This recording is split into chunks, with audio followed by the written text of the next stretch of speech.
Energy को समझ ले तो हम इमोशंस को भी बहुत आसानी से समझ जाएंगे। एनर्जी से हम किस बारे में बात कर रहे हैं? एनर्जी से हम उस एनर्जी की बात कर रहे हैं जो कि ब्रह्मांडीय ऊर्जा है, यूनिवर्सल एनर्जी है, और जो एनर्जी हम सबके अंदर है, हम बेसिकली उसकी बात कर रहे हैं। इसे अगर हम ठीक कर देते हैं तो हम अपनी ऊर्जा को ठीक कर लेंगे और हम अपनी जिंदगी में, हमारे शरीर में आने वाली प्रॉब्लम्स को भी हम ठीक कर लेंगे।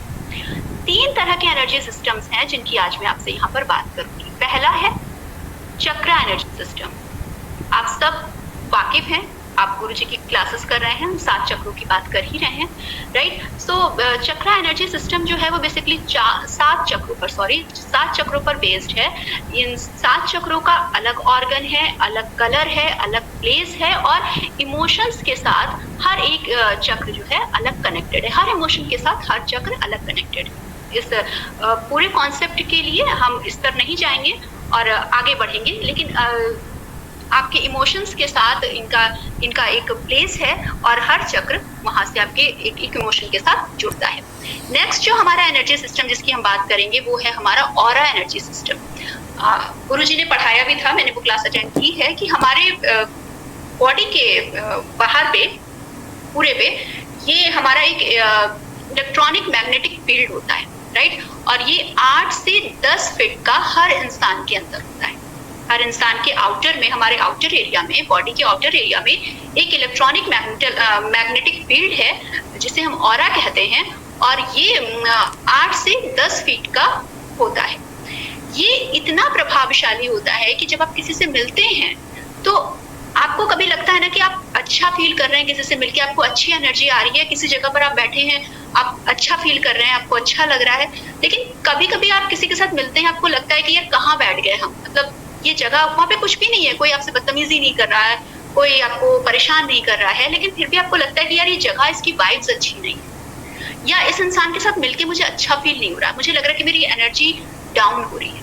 यही आपका और उसका ऑरा है। जब 2 ऑरा टकराते हैं, कनेक्ट करते हैं आपस में, क्योंकि 8 से 10 फीट की बात है, तो जब 2 ऑरा कनेक्ट करते हैं तो किसी की एनर्जी हमें अच्छी फील होती है और किसी की एनर्जी हमें अच्छी नहीं फील होती है। किसी के साथ मिलके हमें अच्छा लगता है और किसी के साथ मिलके हमें अच्छा नहीं लगता है, राइट।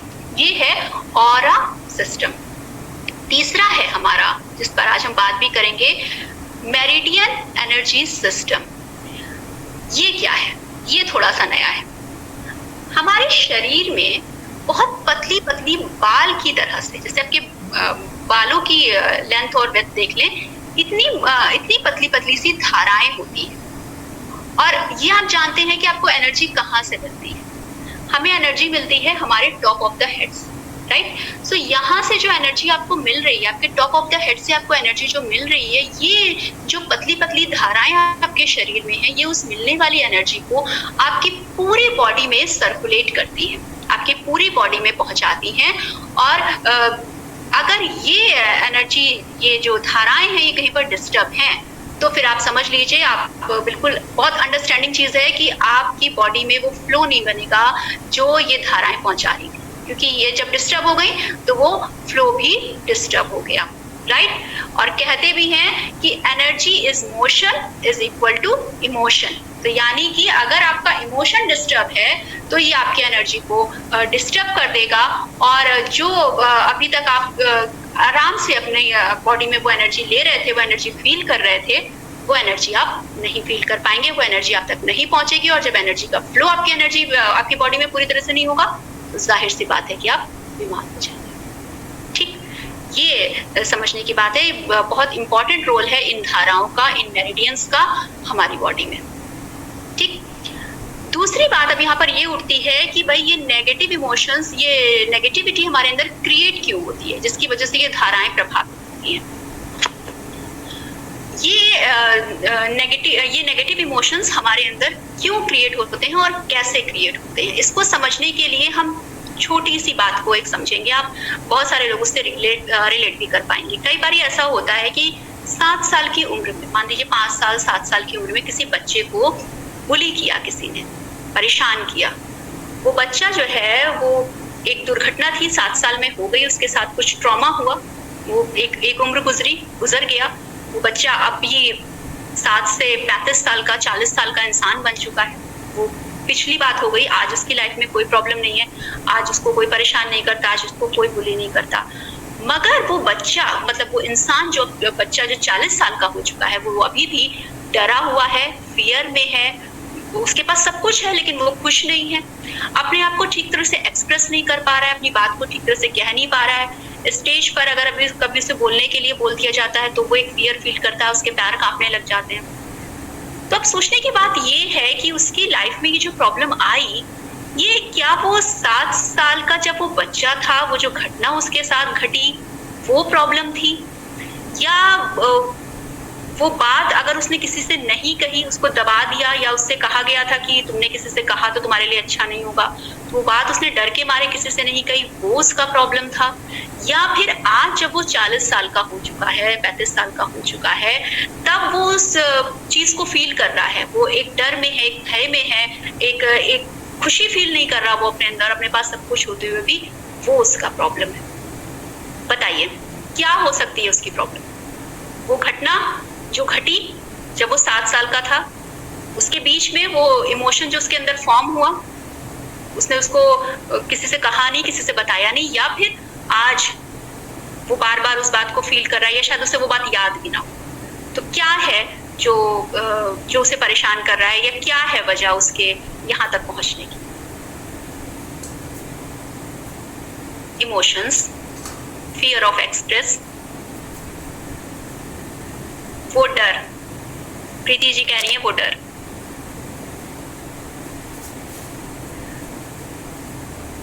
हाँ, उसने अपने इमोशन को किसी से कहा नहीं, रचना जी कह रही है, जिसकी वजह से उसका इनर चाइल्ड हर्ट हुआ। राइट, दोनों। देखिए, पहले जो घटना स्टेप 1, उसके साथ क्या हुआ? स्टेप 1 हुआ कि उसके साथ वो घटना हुई, वो ट्रॉमा हुआ। हम सबने भी अपनी जिंदगी में शायद ऐसे बहुत सारे ड्रामाज या घटना फेस की होंगी जो एक एज में हुई, राइट? वो तो हो गई और वो रोकी नहीं जा सकती थी, राइट? वो किसी के साथ भी हो सकता है उसके साथ के किसी और बच्चे को भी किसी ने बुली किया हो, उस क्लास को बुली किया हो, लेकिन बाकी सारे बच्चे आगे बढ़ गए, लेकिन उसके मन में ये फियर रह गया, राइट? तो वो घटना जो स्टेप 1 था उसके साथ हुआ, वो एक घटना थी, वो घटी, वो हो गई, खत्म हुई। आज की डेट जब वो एक सक्सेसफुल इंसान है, उसके पास सब कुछ है, वो भी एक टाइम है, उसको भी हम नहीं छेड़ सकते, राइट? अब उसकी एज है, वो आगे बढ़ गया है। बीच में रचना जी ने जैसे कि कहा भी कि उसने उस बात को किसी के साथ कहा नहीं, यानी कि वो इमोशन जो था वो उसके अंदर दबा रह गया, और वो इमोशन उसने भी शायद ध्यान नहीं दिया, वो अपनी लाइफ में आगे बढ़ गया, वो शायद उसे याद भी ना हो कि उसके साथ ऐसा कुछ हुआ था। लेकिन जब भी कुछ वैसा होता है, या जब भी वो जिंदगी में आगे बढ़ने की सोचता है, खुश रहने की सोचता है, उसे एक डर हो जाता है। इनफैक्ट आपको बताऊं, कुछ लोगों के सिग्नेचर्स एक से नहीं होते हैं, वो जितनी बार सिग्नेचर करेंगे ना उतनी बार डिफरेंट आएंगे। इसका रीजन भी कहीं ना कहीं एक ऐसा अनरिजॉल्व्ड इमोशन है जो सॉल्व नहीं हुआ है, वो होता है। तो कहने का मतलब ये है कि जो ट्रिगर है, जो वो घटना है, वो घटना आपकी ट्रिगर है जो 7 साल की उम्र में हुई, उसके बीच में जो आपने वो इमोशन दबा कर रखा, वो आपका अनरिजॉल्व्ड इमोशन है जो कि सॉल्व नहीं हुआ, और जिसकी वजह से स्टेप 3 आपकी लाइफ में आया है कि आज आपके पास सब कुछ होने के बाद भी आप खुश फील नहीं कर रहे हैं, आप अच्छा फील नहीं कर रहे हैं। आपकी जो हालत आज है वो है, और उसकी वजह बेसिकली वो आपका इमोशन रह गया दबा हुआ, जिसे सॉल्व अगर वो हो जाता तो शायद आज आप अच्छे होते, आज आप खुश होते, आपकी लाइफ में प्रॉब्लम नहीं होती। तो स्टेप 1 और स्टेप 3 के बीच में जो स्टेप 2 आया, वही है आपका अनरिजॉल्व्ड इमोशन, जिसे सॉल्व करना बहुत जरूरी होता है। और ये सॉल्व कैसे होते हैं, यहीं पर बात आती है EFT की।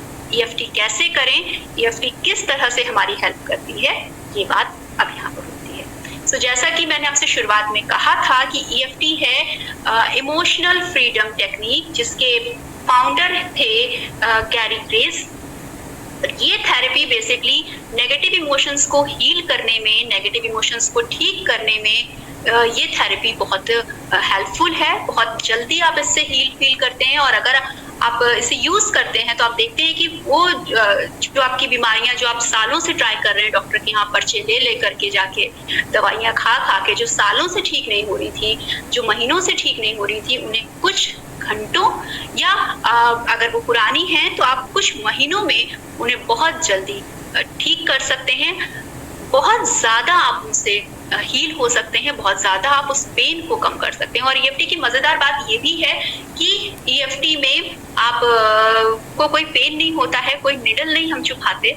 ईएफटी आप बहुत आराम से सिर्फ टैपिंग के थ्रू कर सकते हैं, बहुत आसानी से कर सकते हैं। और एक ऐसी टेक्निक है जिसे आप किसी बच्चे को भी सिखा दें तो वो भी आप के साथ मिलकर के वो आपको हील करवाने का काम फिर कर सकता है। वो अपने हाथ में पावर ले लेता है, आपके खुद के हाथों में वो शक्ति आ जाती है, आपकी पावर आ जाती है कि आप इजिली अपने आप को क्योर कर सकते हैं, आप अपने आप को ठीक कर सकते हैं, राइट। इसका रूट जो है वो हमने शुरुआत में भी बात की कि एक्यूपंक्चर में है और उससे ही ये टेक्निक जो है ये सुधरते या नई होते होते ये अब हम तक पहुंची है। इस वक्त ईएफटी की बात ज्यादा हो रही है क्योंकि ये जो दौर है ये बेसिकली इमोशंस का दौर अब ज्यादा है। अब ज्यादा लोग इमोशनली हर्ट हो रहे हैं, ज्यादा लोग सुसाइड अटेम्प्ट कर रहे हैं, डिप्रेशन में जा रहे हैं, राइट। क्योंकि कहीं ना कहीं हम अपने इमोशंस को सप्रेस कर रहे हैं, कहीं ना कहीं हम जो है वो हम दिखा नहीं रहे हैं। हम सबने कहते हैं ना कि अपने चेहरे पर एक मुखौटा चढ़ा रखा है जो कि सबको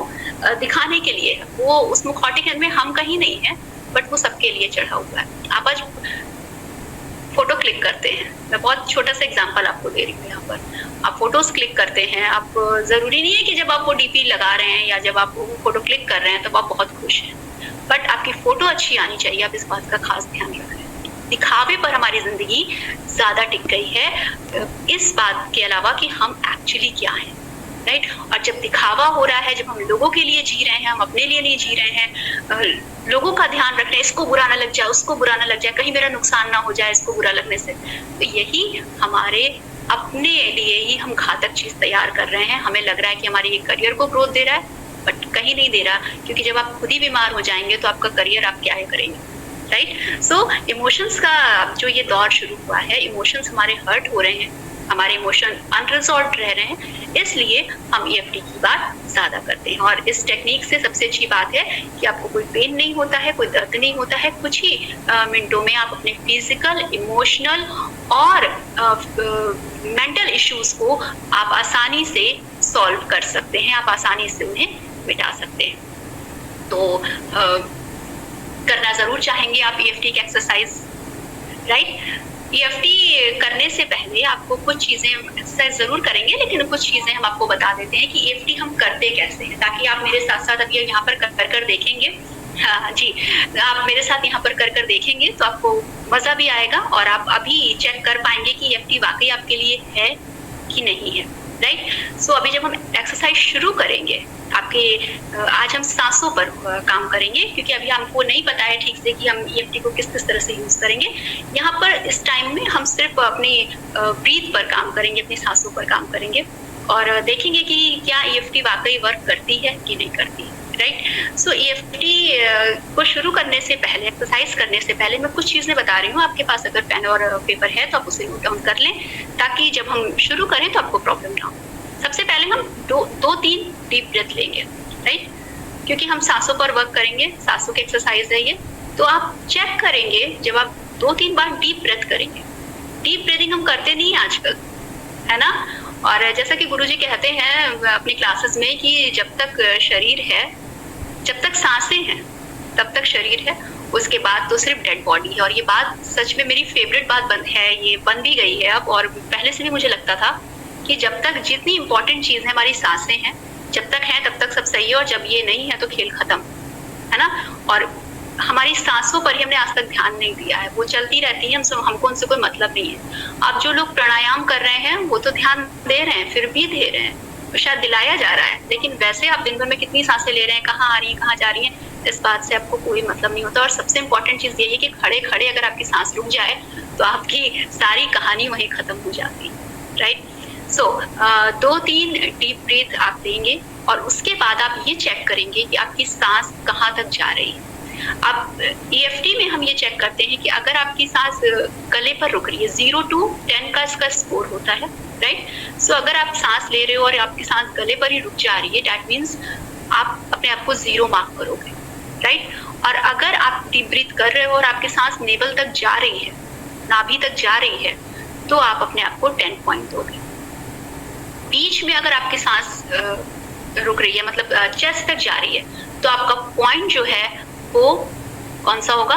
5 पॉइंट होगा, ठीक है। तो अब 0 से 10 के बीच में इस हिसाब से आप खुद को नंबर दे लीजिएगा। 0 मतलब गले पे ही रुक जा रही है, 10 मतलब नेवल तक जा रही है, और 5 यानी कि चेस्ट तक जा रही है। तो उसके आगे पीछे जहां तक भी जाती है, 0 to 10 के बीच में आप खुद को मार्क देंगे, राइट। अब दूसरी इंपॉर्टेंट चीज याद रखने की ये है, अगर आप लोग लिख रहे हैं, अभी मत करिए, अभी हमने शुरू नहीं किया, अभी सिर्फ आप लोग ऐसे मैसेज करोगे तो आज के एक्सरसाइज से किसी को कुछ नहीं मिलेगा, राइट।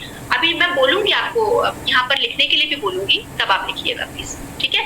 अभी आप सिर्फ बात को समझिए। आपके पास अगर पेपर और पेन है तो आप उसे नोट डाउन कीजिए, ताकि आप इजिली इस एक्सरसाइज को कर पाए।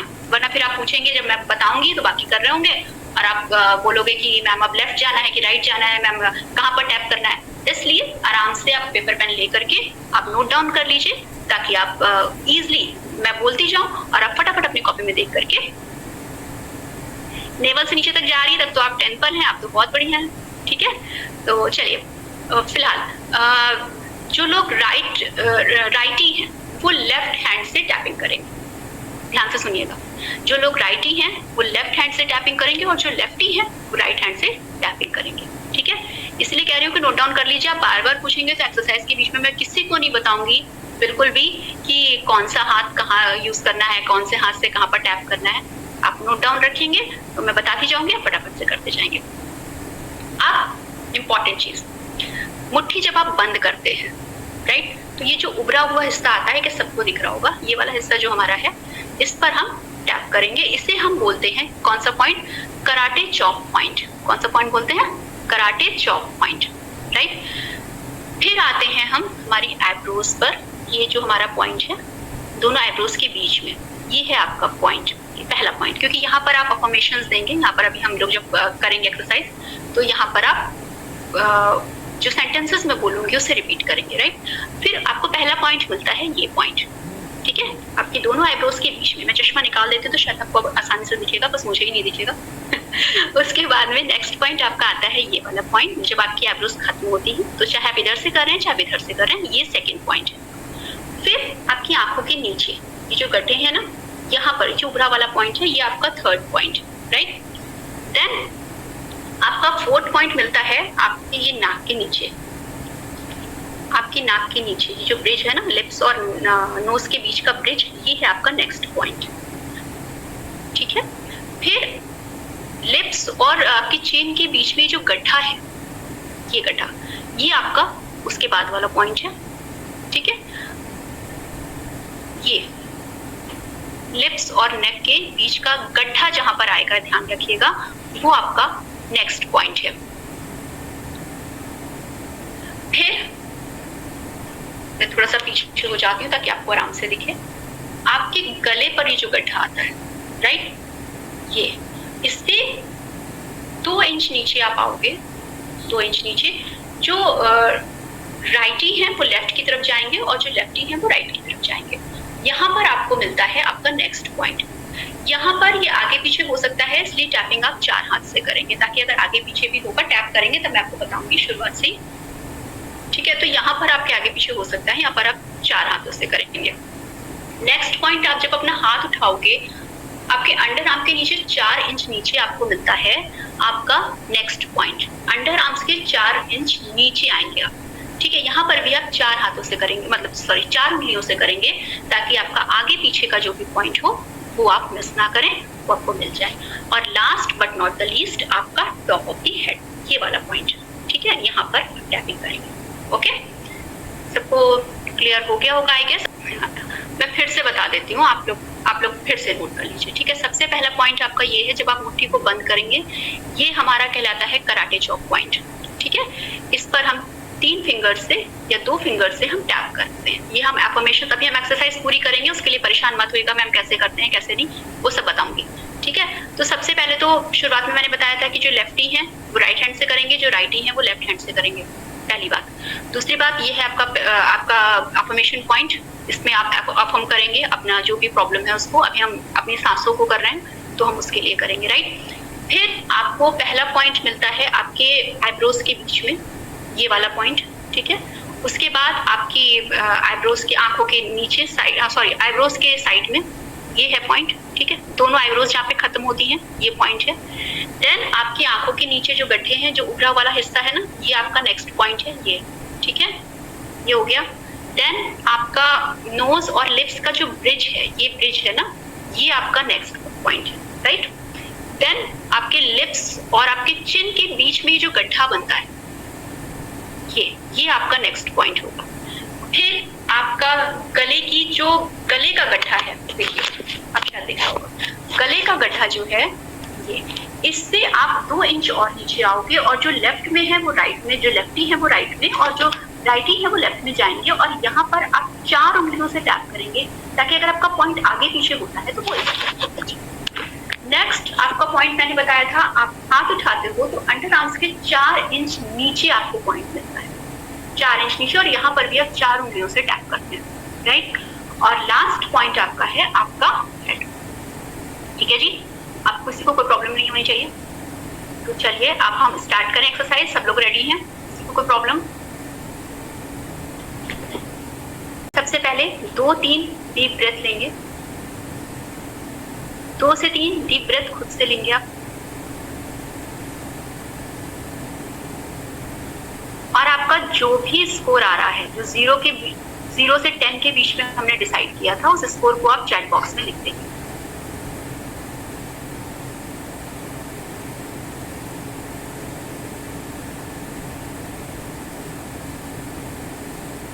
चीटिंग मत कीजिएगा, डीप ब्रीथ लेने के बाद ही स्कोर लिखिएगा।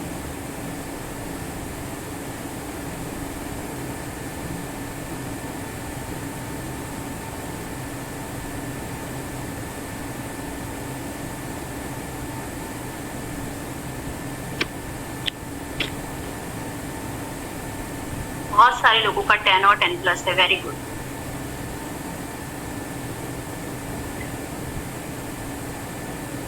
जी, लेवल से नीचे जा रहा है तो भी आपका 10+10 ही मानिए उसको भी। ओके, तो आई गेस मुझे जो दिख पा रहा है कि किसी का भी 5 से कम तो नहीं, राइट। 5, 7, 10 ऐसे ही सबका स्कोर जा रहा है। तो चलिए हम एक्सरसाइज अभी शुरू करेंगे। आप सब मेरे साथ बोलेंगे, मैं बोल रही हूँ, आप उसको साथ साथ दोहराएंगे, राइट। जो राइटी है वो लेफ्ट से, जो लेफ्टी है वो राइट हैंड से, राइट। हालांकि मुझे सांसों में रुकावट है, फिर भी मैं अपने आप को गहराई से और पूर्णतः स्वीकार करती हूँ। हालांकि मुझे सांसों में रुकावट है, फिर भी मैं अपने आप को गहराई से और पूर्णतः स्वीकार करती हूँ। तीसरी बार, हालांकि मुझे अपने सांसों में रुकावट है, फिर भी मैं अपने आप को गहराई से और पूर्णतः स्वीकार करती हूँ, ठीक है। अब पहला पॉइंट हमारा कौन सा था, वहां पर टैप करेंगे और मेरे साथ साथ दोहराइएगा जरूर, सांसों में रुकावट, और टैप करते जाएंगे, सांसों में रुकावट, सांसों में रुकावट। फिर नेक्स्ट पॉइंट हमारा सांसों में रुकावट, सांसों में रुकावट, सांसों में रुकावट। तीसरा पॉइंट हमारा ये था ना, सांसों में रुकावट, आंखों के नीचे गड्ढे में, सांसों में रुकावट, सांसों में रुकावट। नेक्स्ट पॉइंट पे आएंगे हमारे नोज और लिप्स के बीच का ब्रिज, सांसों में रुकावट, सांसों में रुकावट, सांसों में रुकावट, सांसों में रुकावट। देन नीचे सांसों में रुकावट, सांसों में रुकावट, सांसों में रुकावट। देन आपके गले के नीचे वाला पॉइंट और इस तरफ आएंगे, 4 उंगलियों से मैंने बताया था, सांसों में रुकावट, सांसों में रुकावट, सांसों में रुकावट, सांसों में रुकावट, सांसों में रुकावट, सांसों में रुकावट। एंड आपका ये हाथ उठाएंगे और अंडर आर्म्स के नीचे 4 इंच नीचे, सांसों में रुकावट, सांसों में रुकावट, सांसों में रुकावट, सांसों में रुकावट, एंड देन आपका टॉप ऑफ द हेड। सांसों में रुकावट, सांसों में रुकावट, सांसों में रुकावट, सांसों में रुकावट। एक बार और करते हैं, आप लोग करिए। आपको कराटे चॉक पॉइंट को छोड़ देना है, यहाँ पर सिर्फ आपको अपने आईब्रोज के बीच में टैप करना है। सांसों में रुकावट, सांसों में रुकावट, सांसों में रुकावट। आईब्रोज के कॉर्नर्स में आ जाइए। नेक्स्ट पॉइंट पे सांसों में रुकावट, सांसों में रुकावट, सांसों में रुकावट। देन आईज के नीचे गड्ढों में सांसों में रुकावट, सांसों में रुकावट, सांसों में रुकावट, सांसों में रुकावट। देन नोज और लिप्स के बीच में सांसों में रुकावट, सांसों में रुकावट, सांसों में रुकावट, सांसों में रुकावट। देन लिप्स और आपके चिन के बीच वाला एरिया सांसों में रुकावट, सांसों में रुकावट, सांसों में रुकावट, सांसों में रुकावट। कॉलर बोन पॉइंट गले से नीचे आपको जो मिलता है, सांसों में रुकावट, सांसों में रुकावट, सांसों में रुकावट, सांसों में रुकावट, सांसों में रुकावट। और फिर आप आ जाएं अंडर आर्म्स के 4 इंच नीचे। सांसों में रुकावट, सांसों में रुकावट, सांसों में रुकावट, सांसों में रुकावट। टॉप ऑफ द हेड, सांसों में रुकावट, सांसों में रुकावट, सांसों में रुकावट। अब आप मुझे बताएं कि आपका स्कोर क्या है, ऊपर नीचे हुआ कि नहीं।